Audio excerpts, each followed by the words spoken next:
Hello guys, and welcome to another video. In this one I'm going to be continuing the coverage of new unique items added in patch 3.26 with one of the rarest new uniques, the Wine of the Prophet. This is a gold flask and it drops exclusively from the Incarnation of Dread, and it's the rarest drop from that boss. Current crowdsourced data for drop rates estimate about a 3% drop rate for this one. Now, the rarity of this item and its popularity combined mean that this flask is currently going for more than 75 divines in Softcore Trade League and about 55 divines in Hardcore Trade League, making the Incarnation of Dread by far the best of the 3 new pinnacle bosses to target farm, especially considering that this boss also drops Whispers of Infinity and the Dark Monarch, 2 items that can also make a lot of currency with good rolls. And you can target farm the Incarnation of Dread by using the new Atlas tree notables right at the top of the tree to make it less likely for memory threads to lead to the other 2 bosses. Now, with all of that said, what does the Wine of the Prophet actually do? Well, this is a gold flask, so when used it will provide a rarity buff to items found, which is scaled by flask effect and flask duration modifiers.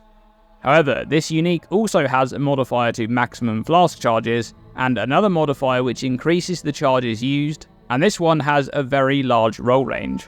On a max roll, you'll use a huge amount of charges to activate the flask, which isn't ideal because you may want to use the flask again shortly after, more on that in a moment. However, on a minimum roll of 20% increased flask charges used with no other flask effect modifiers, you'll consume just over half of the total charges per use, and during typical mapping gameplay, you'll have access to this flask more often, which is important due to the next modifier on the Wine of the Prophet. Grants a random divination buff for 20 seconds when used. So when using this flask, you gain a random buff from a very large list of buffs, and these buffs are all based on divination cards. The duration of the buff is not tied to the flask effect duration, it's a separate effect, and the effects of each of these buffs provided is loosely tied to the design of a specific card. For example, the Burning Blood Divination card, which can be turned in for Zoth's Blood, a Breach unique amulet which is fire themed. You know, it's all about fire damage, covering enemies in ash, Avatar of Fire, and fire penetration. Well, you can draw Burning Blood randomly from the huge pool of buffs granted by this flask, and whilst it doesn't exactly grant the same modifiers as Zoth's Blood, it is carrying a similar theme. The Burning Blood buff granted by the Wine of the Prophet provides 50% of physical damage as extra fire damage, 50% of cold as extra fire, and 50% of lightning as extra fire. And it also makes damage penetrate 25% of fire resistance. So that's a very powerful buff, especially if you're doing a conversion chain from physical to cold like a lot of nebulous builds. You'll be able to benefit greatly from that modifier.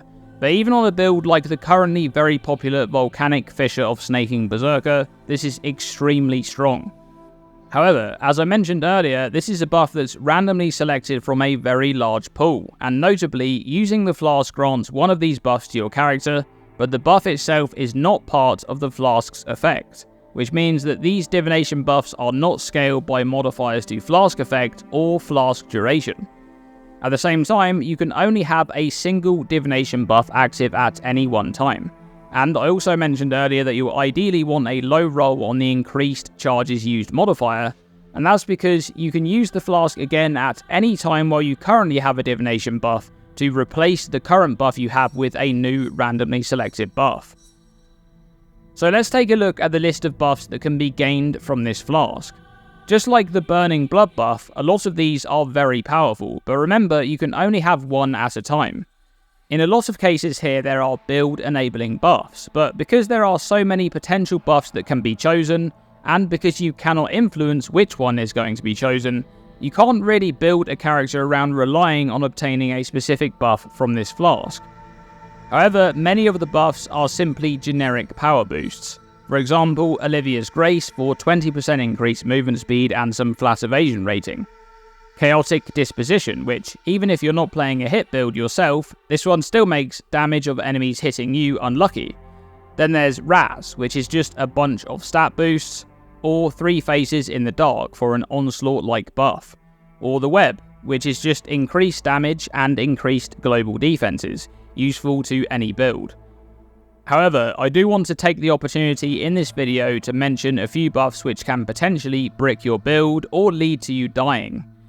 So firstly, there's the Beast buff, which grants 200% increased Flask life recovery rate. Now, this is typically the worst type of Flask recovery modifier. You usually want modifiers that increase the life recovery from flasks, not the life recovery rate. What this modifier does is it keeps the total amount of recovery gained from the flask the same, but it provides that recovery in a smaller window of time. So, with this modifier alone, a 3.5 second duration Divine Flask will unload all of its recovery in just 1.2 seconds. And that's especially bad for the Pathfinder's Master Surgeon. Usually, you want to improve the amount of recovery and the total duration of the flask effect, so you don't have to press your flask as often. And this buff will just shorten your life flask duration so much that you pretty much need to spam it to maintain recovery. That's not ideal. Then there's the Conduit, and the aforementioned Burning Blood buffs. If you're playing a physical or chaos damage build and you have limited or no elemental damage, these buffs can and likely will lead you to rip in an Elemental Reflect map, a map modifier that you usually can run just fine without any issues, so be aware of that. Even if you're using Brutality or Void Manipulation in your main link, you can easily deal enough elemental damage with your mobility skill to die to Reflect. Then I want to mention the Coming Storm buff, which is 75% of physical damage from hits taken as lightning damage and 75% lightning res, and the Arrogance of the Vow buff, which is 20% of phys hits taken as chaos and 75% chaos res. For most builds, these are good defensive boosts, but for a few niche setups, this is death. If you already have more than 25% of physical damage taken as another type, for example when using Cloak of Flame or the Lightning Coil, gaining the Coming Storm buff will actively make you take more damage than the original source damage. This is because damage taken as is not normalized to 100% like damage conversion. Let's say for example you're using Cloak of Flame and a 20% roll Dawnbreaker Shield. This is a total of 60% of physical damage taken as fire damage. If you then obtain the Coming Storm buff, you will take 60% of physical hit damage as fire and 75% as lightning, for a total 135% of the original hit damage, or 35% more source damage taken. But worse than that is a build which actively shifts all or most of the damage they take into one type. For example, using Tempered by War, Sublime Vision, and Dawnbreaker to take all of the cold and lightning damage as fire, whilst also stacking a lot of fizz taken as fire.